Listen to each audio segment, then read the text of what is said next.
Hello, Knights. I just wanted to walk you through how you can use the digital notebooks, just in case there's any confusion, because there's going to be two notebooks that you want to refer to each week.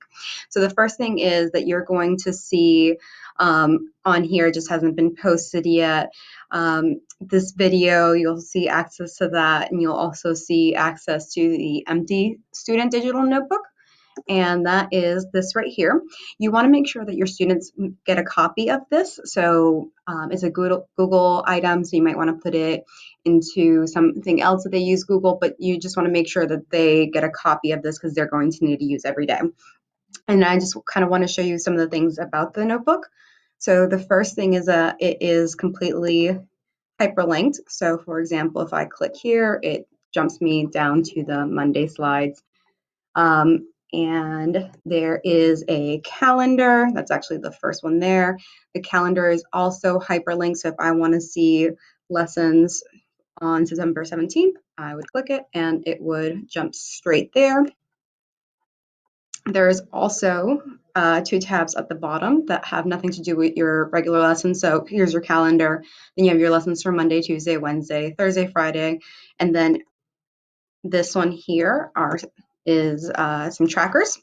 So if you go, there's a habit tracker, mood tracker, and a goal tracker. And these are also hyperlinked. So if I'm in the month of October, I want to track my habit, then I'm going to click and I can write here my habit and rename that. So let's say running every day.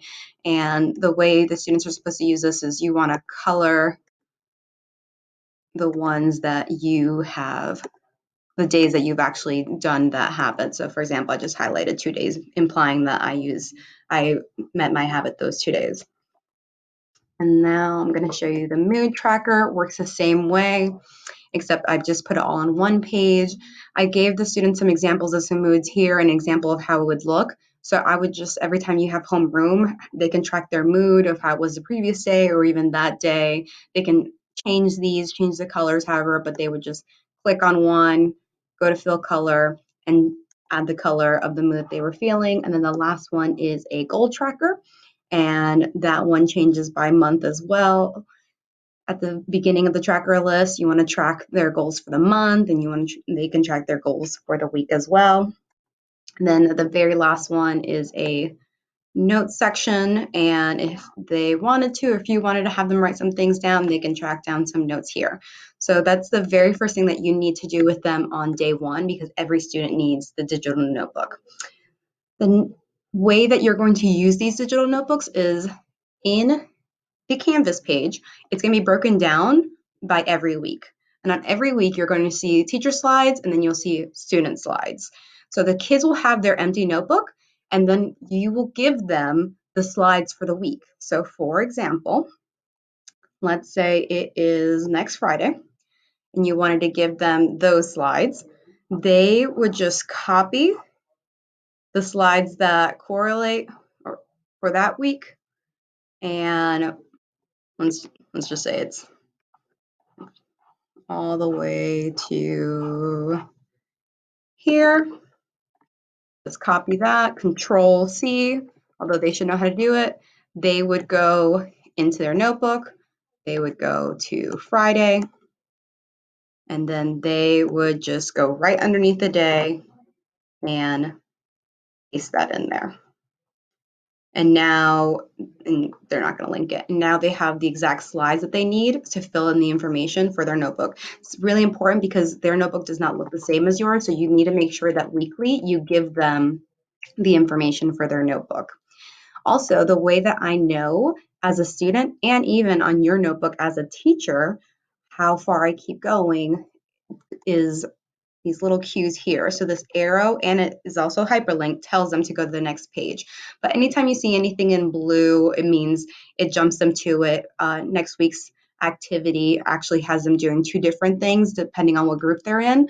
So they want to make sure that they click on the correct one, because if they're on culture, if they have culture B, for example, they don't want to look at culture A, it ruins it for them. So it jumps them to what they need to go to. And then afterwards, I see this arrow as a student. So when I'm done, I click, and there's the next activity. And this one, because of space, it's actually a couple pages, and I can tell by the continuing arrows.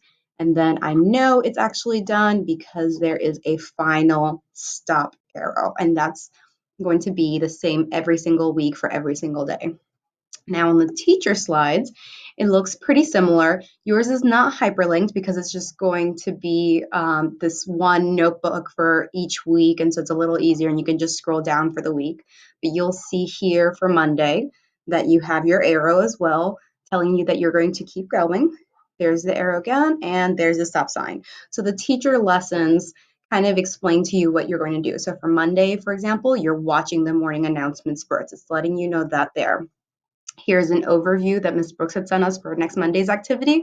There's a link to the video, and then this is how the students are going to do their activity. So your teacher slides are important to have up or read before you do your homeroom because it's going to give you some questions that you might want to ask the students. Sometimes you might want to change things around depending on what works best for you. And so that's why you want to preview it ahead of time. But it has links, it has videos, it has everything that you kind of want on there. And so if I scroll through here, you'll see it says Tuesday, Wednesday, and that's how I can kind of click through and see what it is that I need. And at the top, you see that the date is on there. So just in case you aren't looking at the right date, that means that you might be in the wrong week. And sometimes some of the lessons will have icebreakers. Usually your Friday lessons will have an icebreaker. They'll have that blue sign right there. The students will also have the same sign. These icebreakers should take about 10 to 15 minutes, depending on what it is that they're doing. Some of them take a little longer than others. So the icebreaker activities, you want to make sure that they're not taking up your entire time because the activity is really where you want to get most of the information from. But if you look at this teacher slide, none of this was on the student's presentation. That's because it's for you, the teacher, to make sure you get that information out to the students. And I didn't want to give a lot of heavy vocabulary on their notebooks. It's more about actionable items. And that is how you use the digital notebooks every day.